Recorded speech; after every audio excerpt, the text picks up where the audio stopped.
Thank you, family and friends, for joining me today at What Else? Maria loves to talk. No, no, no, no. We're not doing perfumes. We're not doing fragrances. I'm not doing snacks and I'm not doing sodas. Hey, you guys, check out my videos I did on reviews for sodas and chips. And I did 4 or 5 perfume videos about 2, 3 months ago. Check those videos out. What is this video about, you guys? It will be graphic. I'm not going to sit up here and sugarcoat anything. The first 2 videos will be graphic.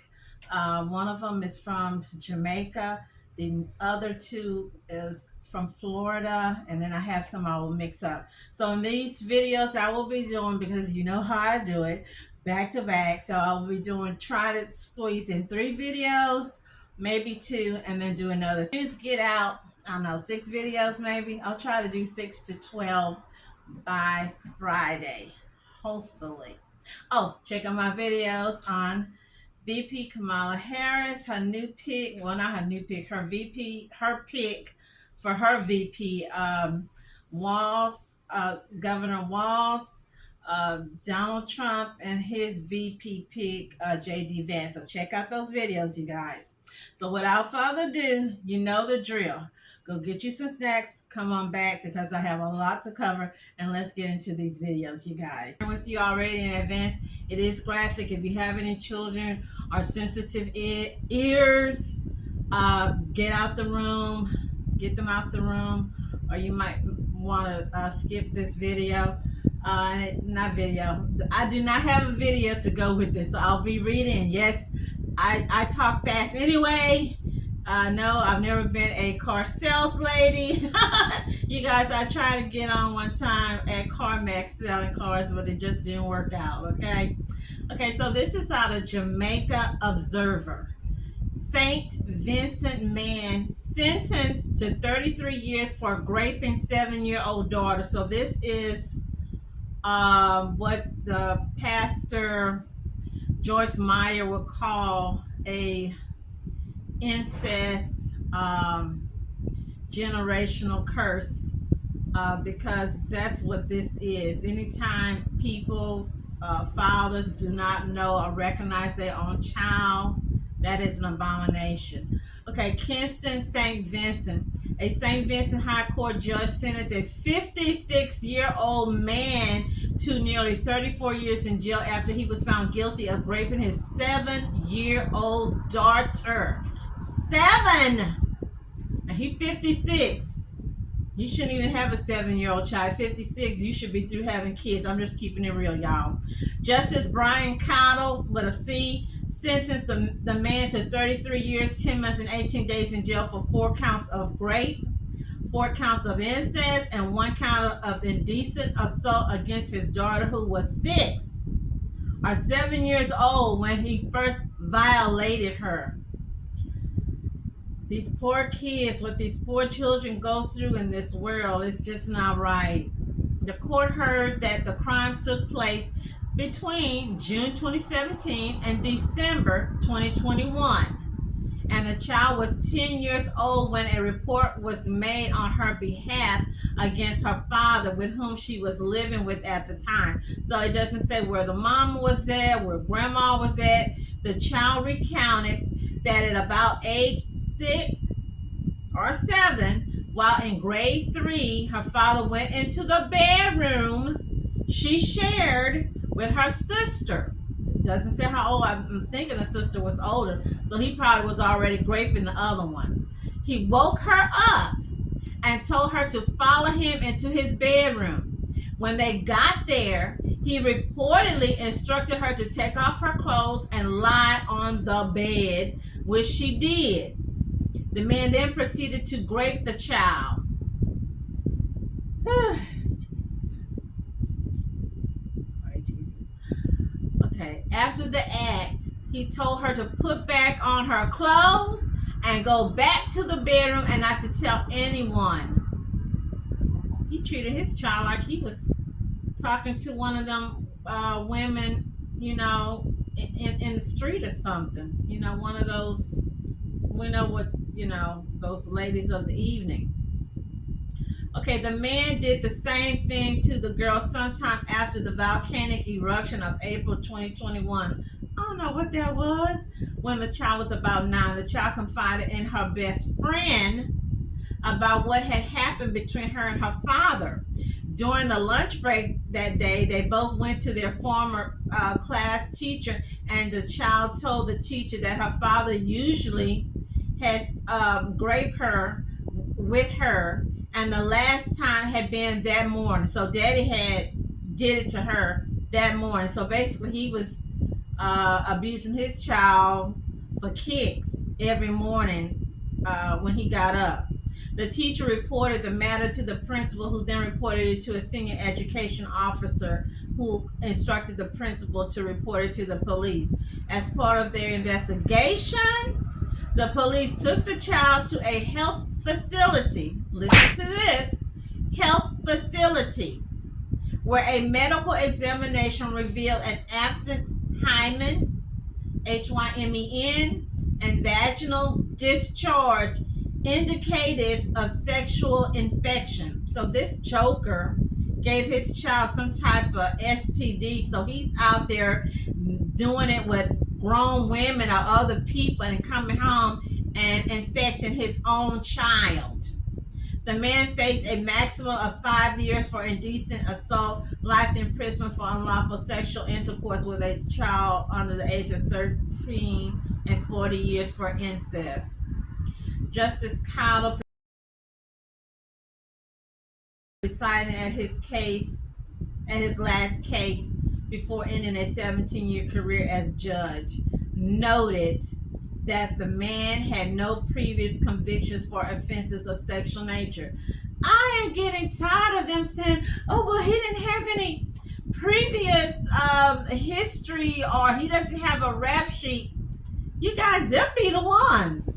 Because, okay, he's 56. No one had the bravery to come forward. 56. He didn't start graping, molesting little girls. He been out there graping and molesting women or girls in his own family. And I wish they would have gave more information. I wish they would have said where the mama was at. Why did the mom leave her child? If your husband is abusive to you, your man is abusive to you, don't you think he's going to be abusive to your kids? I wouldn't leave my children, especially a little girl. Prayers go out to this poor child. Wish they would have showed this man's face, this demon, this demonic trash dog, pervert, creature from the Black Lagoon. Stop protecting. Maybe that's how they do it in Jamaica or in the islands. They don't show these people faces or give their names out, maybe to protect the victim, the child. But this is horrible. It is sickening, and it just makes you wonder how many more kids are out there experiencing the same thing. All I can say, you see something, say something. You hear something, say something. Do not be afraid to call the police. Do not let these people bully you, that they're going to get you. They're going to blow up your house. They're going to kidnap your dog. Or they're going to kidnap your cat. You need to report them. What to me should happen, I'm tired of putting these people in jail. I really don't think they should be put in jail. I think they should take them out and feed them to the gators, or like I said, let the hyenas and the lions fight over them out there in the jungle. You know, jail is too good because they don't get meals, don't get to work out in the gym. You know, they're gonna probably be able to get a pen pal, or maybe get a woman to come putting money on their little I don't know, because what is it called? Commissary? I don't know, you guys. I never had to do that for anybody. But yeah, something else we need a Cape Crusader for children who have been abused. We need a Superman, a superhero that's all he does, or that's all they do, is just go after these monsters. Okay, so moving on. Well, only on 11 Alive tonight, a mother filled with gratitude and relief after a historic case lands the man who raped her daughter in prison for life. The Athens Clark County District Attorney had dismissed the case last year, saying it didn't have enough evidence.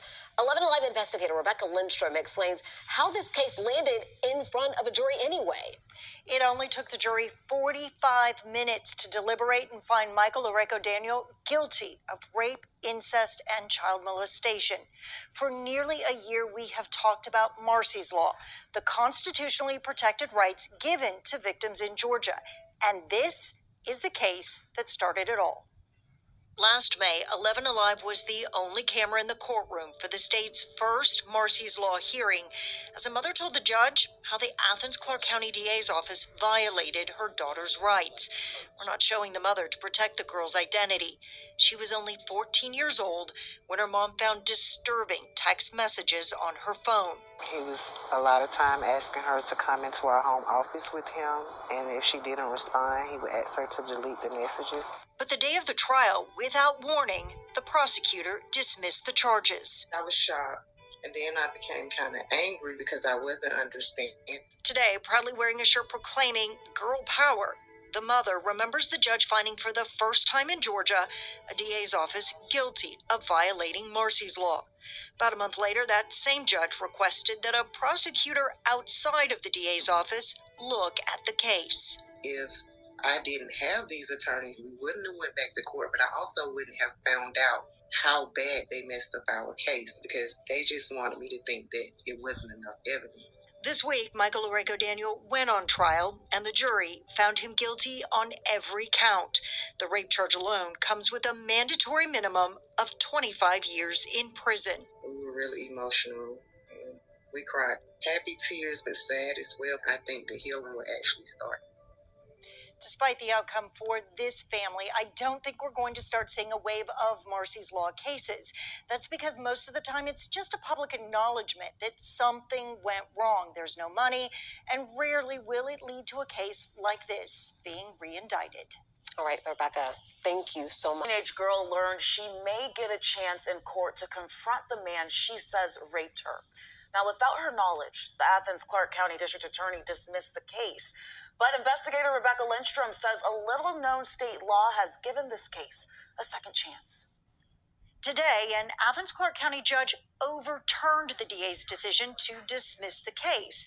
Last month, the family, in what's believed to be the first of its kind case in Georgia, used Marsy's Law to sue the DA's office for violating their teen daughter's constitutional rights. The girl, who we are not identifying, has accused her father of rape, incest, and child molestation. The day of his trial, as the family waited to testify, the prosecutor dismissed the charges instead. Now, a new state-appointed prosecutor has reviewed the case. He believes it should have gone to trial. That's why he asked the judge to overturn the DA's decision and re-indict the case. The family's attorney says it is exactly what they hoped would happen. They have been seeking answers with no response, and they've had to go through a huge uphill battle to get to this point. Today, the judge also settled another matter, this time, though, denying the family's request to have DA Deborah Gonzalez held in contempt of court. About 60% of the assistant DA positions in her office are vacant. Still, Gonzalez reassigned part of her caseload to attend a conference in Alabama the week of the rape trial.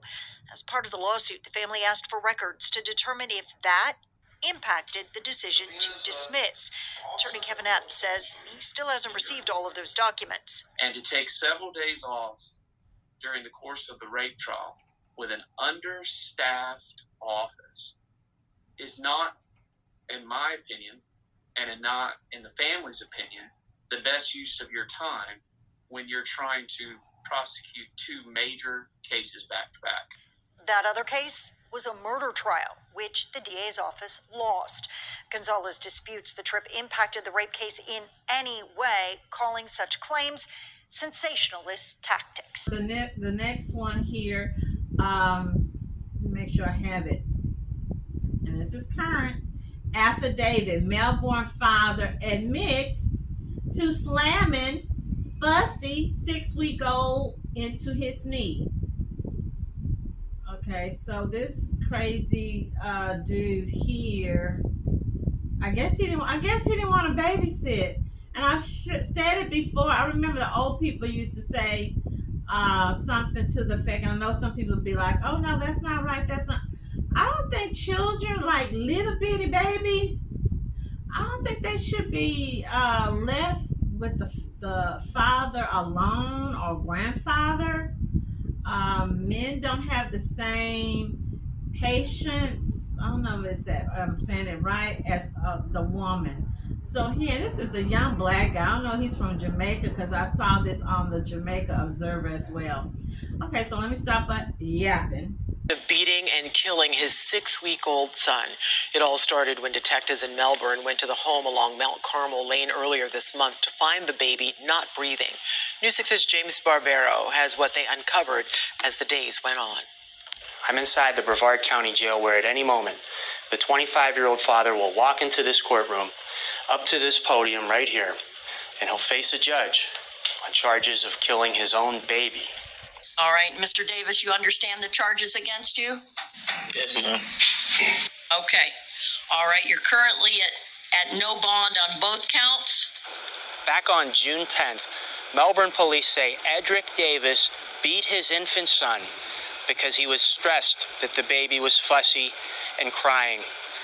Police say it all started when the baby's mother decided to take a shower and she gave the baby to Davis to watch him and to feed him some formula. After 15 minutes, the mother says Davis got in the shower too, as she thought he put the baby to sleep. After they got out of the shower, they found the baby unresponsive. That's when the mother called 911.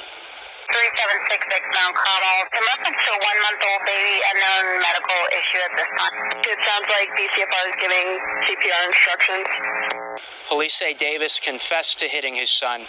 When confronted with the results of the baby's autopsy, Davis told police he lost control and he was not in his right mind.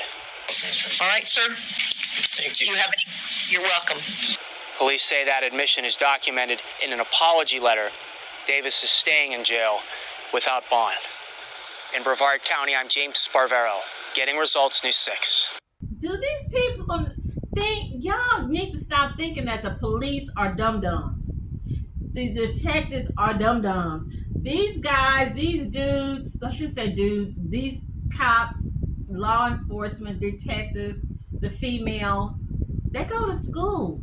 They didn't just, fell out of bed and just say, oh, I'm going to be a police. I'm going to be a detective. I'm going to be an investigator. They go to school for this, you guys. About the death of a 6-week-old baby boy. It is so difficult to tell this story. A Melbourne father admits to slamming that baby on his knee because that baby was fussy.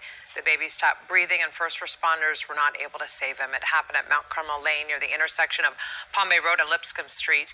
The baby's father, Edrick Davis, was arrested yesterday and appeared before a judge today. Channel 9's Sabrina Majore is live at the Brevard County Jail. Sabrina, the details in this case are so tough to report.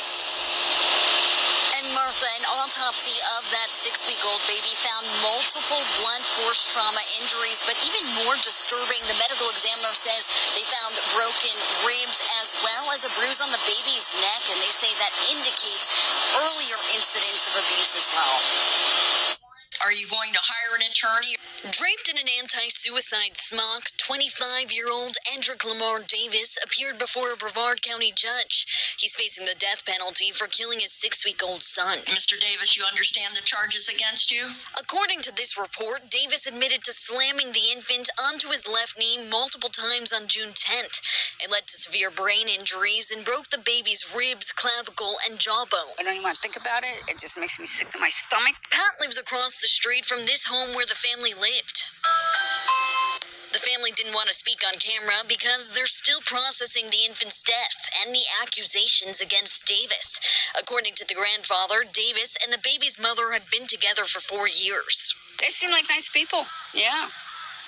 So You know, I wave to them all the time. If I see them outside, they wave to me. On the morning of the baby's death, this arrest report says the mother woke up, fed the baby, and left Davis alone with him for about 15 minutes to shower. But when she returned, the baby wasn't breathing. And while Davis first claimed he didn't know how the baby died, he ultimately wrote an apology letter and admitted he was responsible. He said he lost control due to distress and was not in the right state of mind. You just don't do that to anyone, especially a baby. You know, they can't defend themselves. And Davis's next court date is scheduled for July 23rd. Of course, we will keep you updated. But for now, reporting live in Brevard, I'm Sabrina. Child was fussy and crying, and it was causing him to become stressed. You guys, like I said, men are not used to keeping kids. If mama or baby mama or leave him or them with the baby for too long, they become stressed. They get stressed over the littlest thing. They just stressed out. They stressed out because they can't get on the phone and talk to their other lady, their other girlfriend. They can't go get a pizza at Papa John. They stressed because they can't sit up and watch LeBron James and them, or they can't watch Cristiano Ronaldo play the soccer. They stress because they can't play the video games because that baby is just crying and crying and crying. Okay, yeah, I had to go there, you guys. This is horrible. This poor baby didn't stand a chance. And it's not, and you would think the way these people are killing these children, it's like they go to McDonald's and order some fries, and it's like it's nothing to it. Somebody had to basically incubate, carry a baby for 9 months, risk your life, because anytime a woman, especially now with a lot of these mothers, they go into the hospital, you don't know if you're gonna come out alive. You don't know if you're gonna come out in one piece. You don't know if you're gonna come out paralyzed, or your whole life or whole body is changed forever. And then for someone to just, oh, the baby is fussy, I'm gonna bop them with my knee. I'm just gonna bop them because I'm stressed out. 25 years old, what are you stressed out about? You're 25 years old. Do you know how many people wish they could turn back the hands of time, like Cher, or like this, I forgot the famous R&B singer, I think it's Jerry Butler. If I could change change time, go back in time, a whole bunch of people wish they could be 25. They wouldn't be out here killing babies. I know that. You guys, they didn't, you know what? They didn't even tell us what the name of the baby was. Prayers go out to